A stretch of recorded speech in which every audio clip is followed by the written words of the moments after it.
Salve! Seja bem-vindo. Nós, mais uma vez, estamos diretamente aqui do coração do poder, Planalto Central do país. E vamos trazer a política. Você sabe que a política mexe com a sua vida. É a casa que você mora, a escola dos seus filhos e o seu futuro. Daí a necessidade de falar exatamente da política que, olha, anda muito tensa.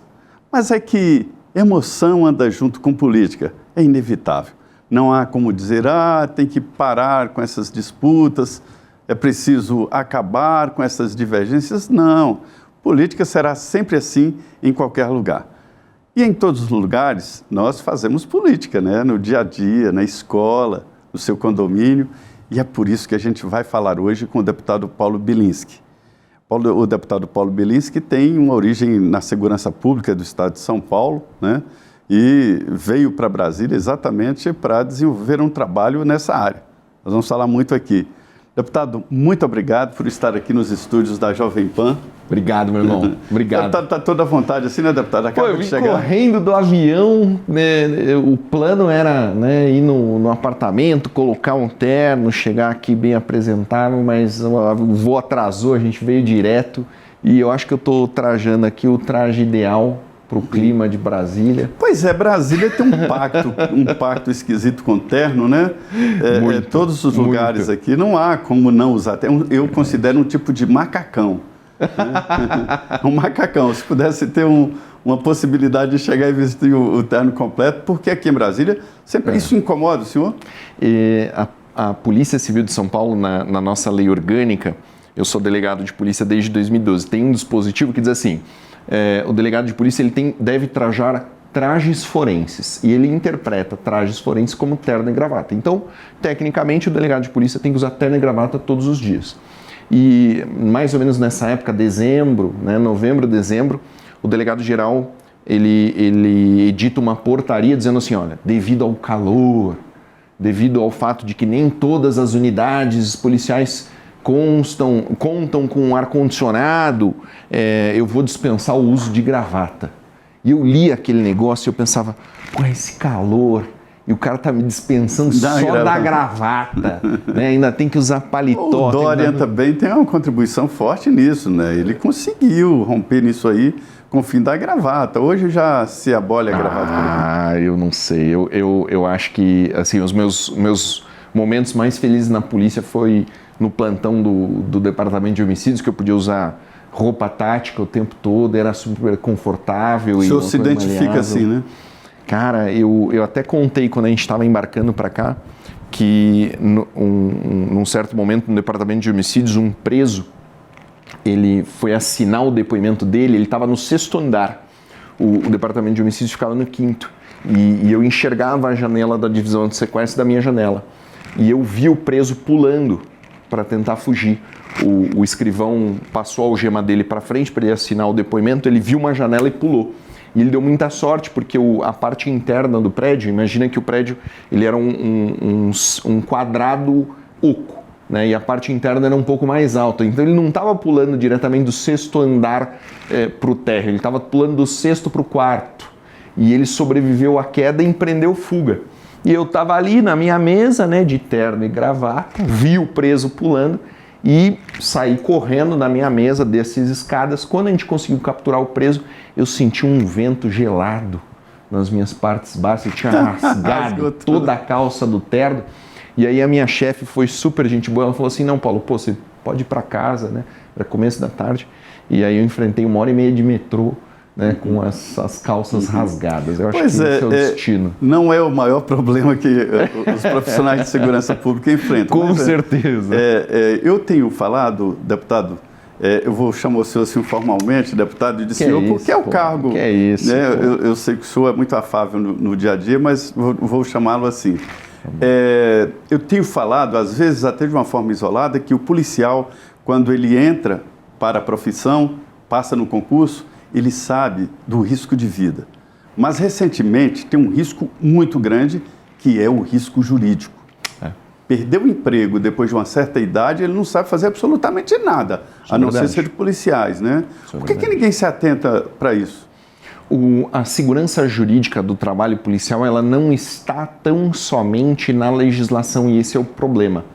Então, o que a gente vê na disputa política é um controle do trabalho policial, de um lado, com o objetivo de afastar o policial da atividade fim e gerando essa insegurança jurídica, e do outro lado você vê um policial que, mesmo atuando da forma correta, ainda tem um risco de linchamento público. Então, a parcela de policiais que está 100% errado no seu comportamento, com consciência de que está errado, é muito pequena. A maior parte dos afastamentos, dos processos, acontecem de forma anômala como uma resposta política ao comportamento. Então é só você olhar dados, né, que a gente tem de processamento, de expulsão de policiais militares, comparando o estado de Goiás com o estado de São Paulo.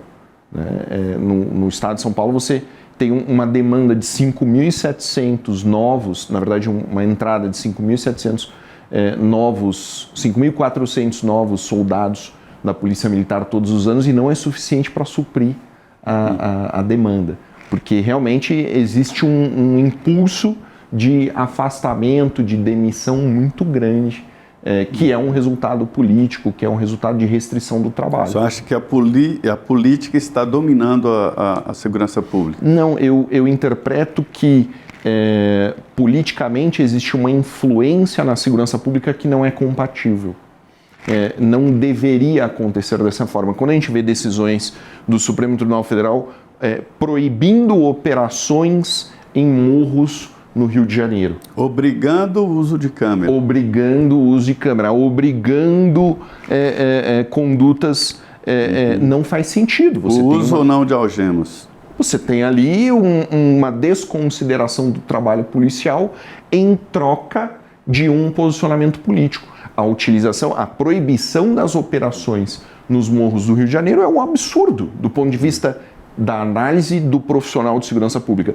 Para o juiz faz sentido. Não, nós estamos... Esses debates aí, eles são interessantes e na minha opinião, deputado, não pode ser regulamentado nacionalmente. Não. O uso de câmera, por exemplo, o comandante do pelotão não é nem do batalhão. É que deve decidir se naquela missão se usa ou não câmera. É importante usar a câmera, é importante usar um ponto para alertar numa operação. É importante ter tecnologia, mas quem vai definir é o comandante da operação do pelotão e não exatamente uma lei federal. Da mesma forma, a regulamentação do uso de algemas. É o policial ali que sabe. E também crédito ao policial, por exemplo, nesse grande debate sobre o que é o traficante e o que é o usuário de drogas. O policial sabe. Na hora ali de fazer o BO, o policial sabe. O que o senhor está achando desse engessamento? Vem exatamente no sentido que o senhor está dizendo. Eu tenho uma história pessoal em que eu já preendi um usuário de entorpecentes por uso de entorpecentes e o Ministério Público reclamou, dizendo que era tráfico. Pela quantidade. Eu justifiquei. Não, olha, esse cara é usuário. Não, ele é traficante.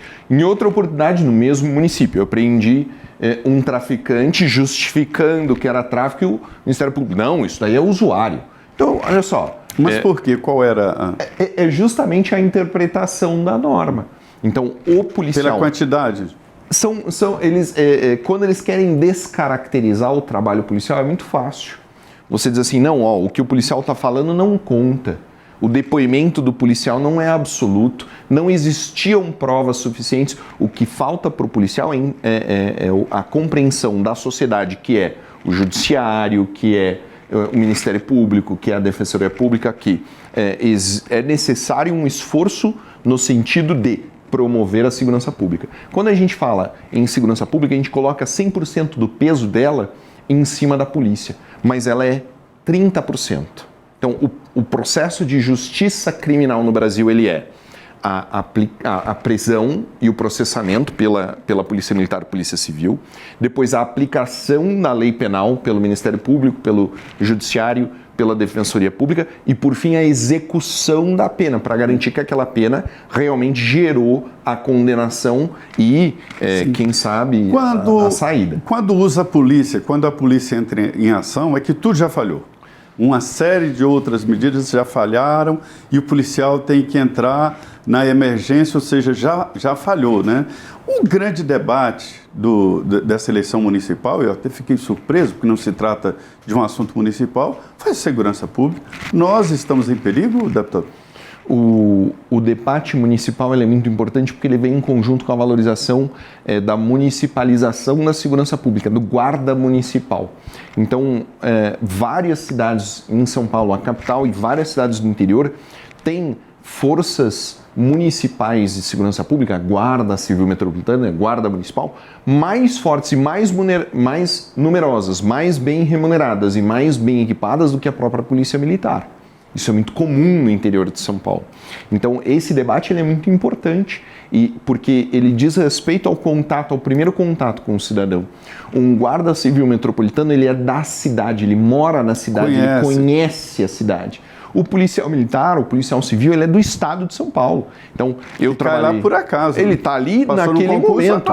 Amanhã ele está em outro lugar. Então, eu acredito que houve uma valorização do guarda civil metropolitano dentro desse debate e o reconhecimento da necessidade do trabalho dele ser reconhecido. Isso é algo muito valoroso.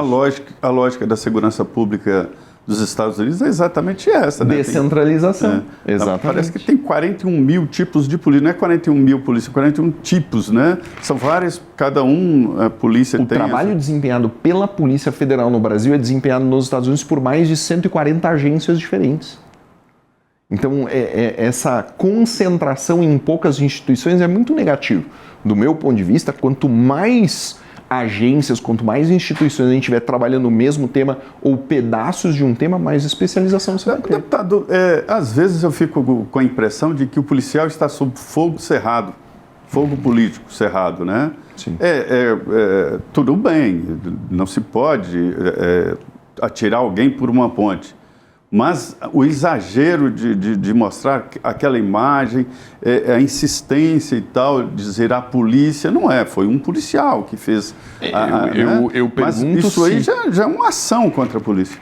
Eu acredito que essa exposição frequente que está acontecendo na mídia, ela é direcionada com o objetivo de lesionar o governador do estado de São Paulo diretamente, atacando então o trabalho do secretário de Segurança Pública do DERIT e da Polícia Militar. Esse é o objetivo final. Por quê? O mero volume de ocorrências que a Polícia Militar atende, ele é tão gigantesco no estado de São Paulo, ele é tão gigantesco... Tudo lá é gigantesco em São Paulo. Que a gente fala assim, tem um episódio de atuação policial duvidoso por dia. Não está fora da média, como a gente conversou aqui no começo. Em mil. Exato, não está fora da média. A gente conversou aqui antes, poxa, o estado de São Paulo é um estado seguro. Muito. A Polícia Militar do estado de São Paulo... Santa Catarina é mais seguro que São Paulo. A Polícia Militar do estado de São Paulo mata muito menos do que a da Bahia. Muito menos do que a de muitos outros estados. Eu acredito que em número de mortes é a penúltima. Só perde, acredito que para Santa Catarina e o Rio Grande do Sul em termos de número de criminosos mortos. E o pessoal aponta isso e fala assim, nossa, a polícia militar está matando muito, está abusando. Não, olha, é simplesmente a diluição do volume de ocorrências, que é absurdo, pelo número de ocorrências problemáticas. Quando a gente está na rua, quando a gente está com a ocorrência na mão, o número de fatores desconhecidos é muito grande. Eu lembro que no começo da minha carreira eu chegava em casa depois de uma operação, eu ligava para o meu pai e falava assim, não pai, a gente fez isso. E o meu pai falava com uma voz muito... Ele falava assim, você acha que isso foi seguro, filho? E aí me batia, sabe, aquele peso, pensando, realmente poderia ter sido mais seguro. A gente arriscou aqui, a gente arriscou ali, a gente, se expôs de uma forma, podia ter levado mais... Seu pai é da área também. Meu pai é coronel do Exército aposentado. Mas a preocupação principal dele é que o filho volte vivo. Volte vivo, né? Então, é essa a reflexão. Eu aprendi isso no quartel, né? De que não é preciso morrer pela pátria, é preciso sobreviver o policial tem que sobreviver, tem que lutar diariamente e voltar para casa e continuar trabalhando, né? Deputado, nós estamos com um problema na área de segurança pública, não tem a menor dúvida, Sim. né? Até porque segurança pública faz parte esse sentimento de segurança pública. E Sim. onde está esse problema? É no policial, é no governo? Você falou muito corretamente a sensação de segurança pública. Da onde vem a sensação de segurança? Vem de não ser afetado pelo crime, diretamente. Então, aconteceu lá um escândalo de venda de sentenças do STJ, do TJ do Mato Grosso do Sul e tal. Isso é crime? É. Te afeta pessoalmente? Não. Não foi a sua família ou você que foi vítima desse crime. Foi a administração da justiça. Então você não sente como algo que perturba. O que perturba o cidadão e traz para ele uma sensação de insegurança são crimes materiais cuja vítima é o cidadão. O mais famoso. Aí as pessoas se identificam. Exato. Aí elas sentem na pele a dor. É o roubo de celular, é o roubo de carro. Esses são os crimes que, quando acontecem, atingem diretamente o indivíduo e trazem para ele uma sensação de insegurança. E eles permeiam a sociedade com muita velocidade. O grupo de condomínio é um bom exemplo, né? Ah, fulana foi roubada no ponto de ônibus do condomínio. Se fala sobre aquilo no grupo do WhatsApp do condomínio e todo mundo se sente inseguro. Poxa, foi uma pessoa dentro de um condomínio de 4 torres, com 20 andares, cada andar com 8. É uma, mas todo mundo ali se sente em risco. Né? Então, essa sensação de insegurança está diretamente ligada com esses crimes, são patrimoniais, ligados ao indivíduo. Deputado, eu vejo um fenômeno, dados da Associação dos Municípios, Nacional dos Municípios, de que o crime está se interiorizando, né? Cidades aí de 20 mil habitantes e tal, tem lá a sua boca de fumo. O que está acontecendo? É um movimento, o crime ele é um fator social permanente. Ele nunca é completamente extinguido. Ele, assim como o câncer, que recebe tratamento, ele pode encolher, sem tratamento ele aumenta e ele sempre migra.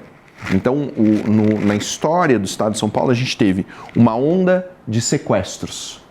Tinha dia que tinha 3 sequestros por dia em São Paulo. Sequestro de verdade, não sequestro relâmpago. Sequestro de cativeiro, de dias e tudo mais. Não se publicava porque dizem que incentivava e tal. Mas tinha 3 por dia. Aí vem a divisão de sequestro, prende os caras, mostra que o sequestro não vale a pena. Você vai preso, não é algo que dá dinheiro. Então migra, né? Migra para o roubo a banco. Teve a época do roubo a banco em São Paulo. Todo dia tinha roubo a banco. Hoje em dia não se fala em roubo a banco.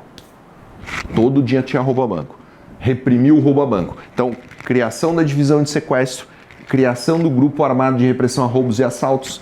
Aí vem a próxima migração criminosa, o tráfico de entorpecentes.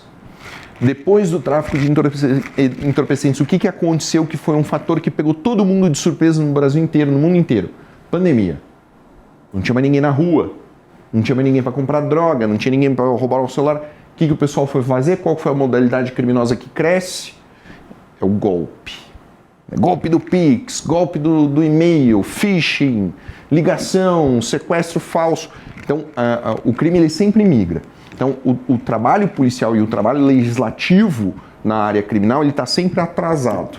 Porque a gente está combatendo uma coisa que gera uma migração. Eu vi conversando, né, com empresários e tal, a quantidade de dinheiro em circulação é muito baixa. Eu tenho um amigo que tem um restaurante que me disse que de 35 mil reais de venda lá, de faturamento. De faturamento, 200 reais em dinheiro.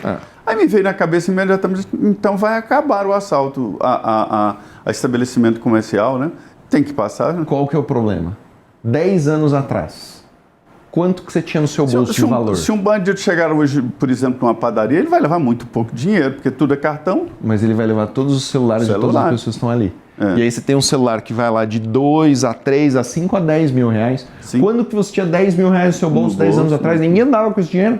É uma carteira agora, né? Muito mais, é muito dinheiro. E muito fácil de ser repassado, revendido, desmontado, né?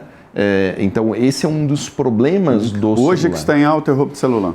Eu não diria que é o que mais impacta a população. Se você virar em São Paulo e perguntar assim, você conhece alguém que teve um celular roubado nos últimos 6 meses? O cara vai dizer, puta, a prima do tio, do não sei o quê. Então, tá dentro do círculo de conhecimento dos indivíduos. Eu recebo mensagem às vezes, desculpa, não te liguei porque roubaram meu celular. Um cara me mandou uma mensagem esses dias, peguei seu contato lá no aeroporto, não consegui te ligar porque roubaram meu celular. É essa continuidade. A gente fala muito que o judiciário solta. Um policial me disse aqui que já prendeu o mesmo sujeito 8 vezes e tal. Mas os juízes dizem que é a lei, né? Sim. Então, com os senhores lá do Congresso Nacional. Não é só a lei, existe, em geral, uma teoria da pena mínima. Não existe um esforço verdadeiro do judiciário para promover a dosimetria. Isso eu trabalho com esse tema desde que eu era estagiário na faculdade, que eu fazia eu fazia estágio no Ministério Público do Paraná, com denúncias e com alegações finais, e eu fazia uma conta super complexa para conseguir alcançar a pena devida, individualizada. Só que isso dá trabalho e isso gera recurso. Então hoje no Brasil se aplica sempre a pena mínima. A pena mínima não coloca uma agravante, não coloca uma condição individual, não coloca nenhum elemento que possa agravar a pena. Por quê? Porque o cara põe a pena mínima que é mais rápido, ele julga mais rápido, não vai ter recurso, cumpre então é um conjunto, então, o sistema ele trabalha para não trabalhar, né? A audiência, o acordo de não persecução penal, a audiência de custódia, são todos recursos para dizer assim, não vamos mexer com isso aqui não, toca o barco, né?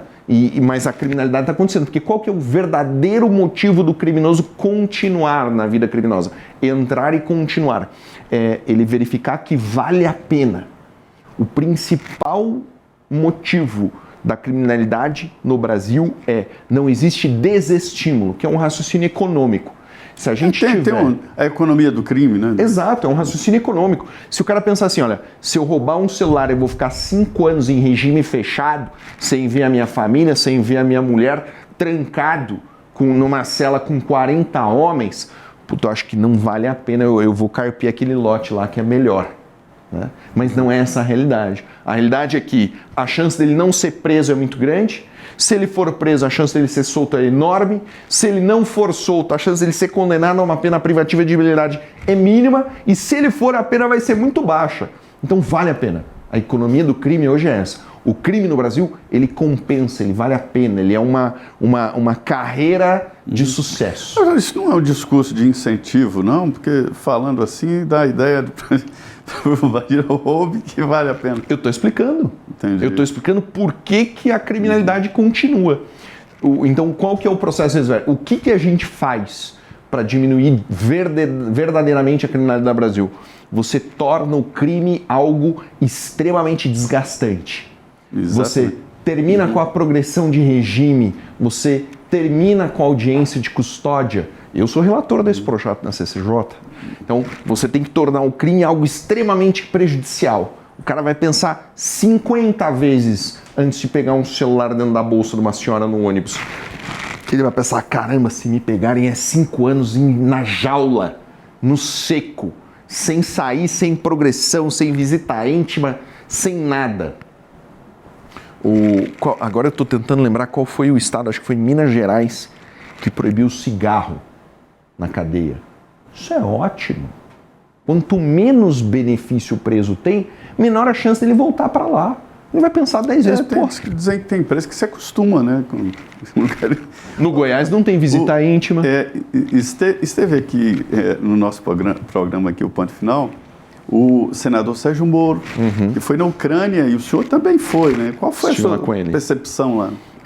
Olha, do ponto de vista emocional, para mim foi algo muito pesado, porque meu avô veio da Ucrânia e ele lutou a Segunda Guerra Mundial com o objetivo de libertar a Ucrânia da União Soviética. Ele lutou pela libertação da Ucrânia.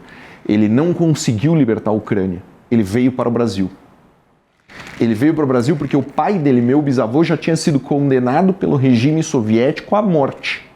Uma sentença penal transitada em julgado por crimes contra a União Soviética. Né? Parece muito com o Brasil, né, de hoje, mas não é. É a União Soviética. Então, ele vem para o Brasil e agora eu volto em qual condição? Então, Você já tinha ido lá antes? nunca. Foi a primeira vez. Agora eu volto na condição de a Ucrânia está sendo invadida novamente pelos russos. Novamente, os russos têm essa intenção de dominação. 100 anos depois. Me dizem os que chegam da Ucrânia que ficam assustados que nas cidades a vida corre, né? As pessoas vão no shopping. Mas você entende que todas as gerações experimentaram guerra com os russos? A geração do meu avô. A geração do meu pai, que é o equivalente à independência, em 91, e agora a minha geração. Então, não existiu uma família ucraniana que não tenha sido impactada diretamente pela guerra. Dificilmente, se a Rússia anexar a Ucrânia, haverá a possibilidade de uma paz. Não vai não existir. Se mistura, né? Um soldado ucraniano que conversou com a gente dentro da Comissão de Direitos Humanos, no primeiro dia da viagem, ele deixou bem claro, a guerra acaba quando a Rússia acabar, porque não tem como. Será uma guerra permanente. Até o fim, até o fim. Tanto que as alternativas de paz do Zelensky são muito interessantes. Ele fala assim, ou a Rússia devolve o nosso território, 30% do território ucraniano está tomado e dominado, ou ele fica com o território, Donetsk, Donbass, Crimeia, ele fica com esse território, mas a gente entra na OTAN. Aí eles não vão atacar mais. Esses organismos internacionais estão fragilizados, né? A OTAN eu acho que não. Eu acho que a junção de países para não agressão é o melhor elemento que você tem para evitar a guerra. Eu tenho a impressão que a origem da guerra está aí, né? A Ucrânia entraria na buscando OTAN. refúgio. Aí se tornando intocável. Você vai deixar? Você vai deixar o seu vizinho que tem uma casa menor, que você tem muita vontade de tomar o terreno e a casa dele, comprar 10 pitbull? Poxa, aí fica ruim, né? Fica difícil. Difícil, né? Então fica mais difícil, né? Deputado, nós estamos hoje na política vivendo um momento muito, vamos dizer assim, complexo, porque além da política tem as relações por aqui. Eu sempre achei que as disputas entre poderes, elas são normais, né? Elas definem, fortalecem até poderes, né? Mas agora o Supremo e o Congresso estão numa disputa muito forte ali em vários pontos, e inclusive as emendas parlamentares. Eu tenho uma teoria que explica um pouquinho essa relação das emendas com o judiciário. A minha teoria é: o Lula, ele tinha governabilidade porque ele tinha a capacidade de distribuir as emendas. Ele distribuiu as emendas, mas ele não quer pagar. Então ele liga pro Flávio Dino e fala assim: suspende. Porque agora eu vou ter outra carta da manga. É o pensamento médio do Congresso, daí a paralisação, né? Eu tenho outra carta na manga para negociar. Você ganhou a emenda, mas agora para você receber, você vai ter que votar comigo de novo, você vai ter que trabalhar comigo de novo. Quando você vê assim, esses políticos falando em o Lula ele tem governabilidade, né? É um governo de coalizão. Isso aí, a tradução dessa palavra é corrupção. Então é um governo corrupto, é um governo ladrão, né? Ele compra o voto dos deputados em troca de uma emendinha aqui, uma emendinha ali, que ninguém fica sabendo. Não, mas eu tenho a impressão que agora é o contrário, que com tanto dinheiro, 55 bilhões de reais, as emendas impositivas, os deputados e senadores são emendas impositivas, não precisam mais de uma focinha aqui, uma focinha ali. Mas é que a vontade que o ser humano tem de roubar é muito grande, né? Isso é...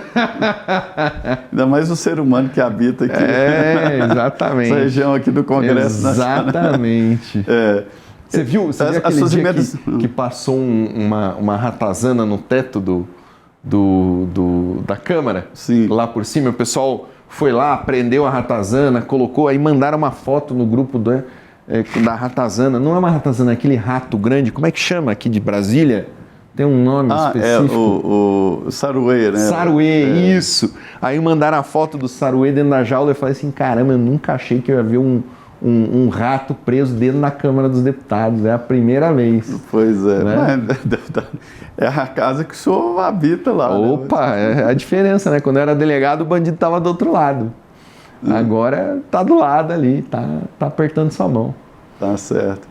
Mas é bom, né? Fazer parte do processo de Eu fico imaginando que é melhor que eu esteja aqui do que outro cara. Entendi. Esse é um ponto que até a gente estava discutindo umas ações que a Carla Zambelli está respondendo, e se ela for condenada e perder o mandato, acontece uma recontagem de votos e eu perco o meu mandato. Porque eu estou dentro da estrutura de número de cadeiras do PL. Os votos dela sendo retirados, eu perco a minha cadeira e ela é redistribuída. E eu fiquei pensando, pô, o que vai entrar no meu lugar? Né? Imagina que isso acontece. Não é algo que eu imagino que vai acontecer, mas imagina que hipoteticamente acontece, eu perco o mandato e entra um cara do PT aí. Mas, porra, imagina mudar a intenção. A destruição que o cara vai fazer. Eu tô aí trabalhando que nem um louco faz 2 anos, né, para tentar construir alguma coisa, para trazer uma tranquilidade. Aí vem um cara e fala assim, não, agora é desse jeito aqui. Deputado, muito obrigado. Estou ouvindo aqui ao ponto final e foi uma conversa muito boa. A você, muito obrigado.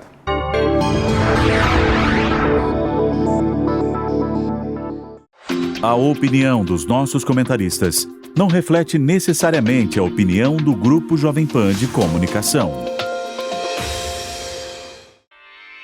Realização Jovem Pan News.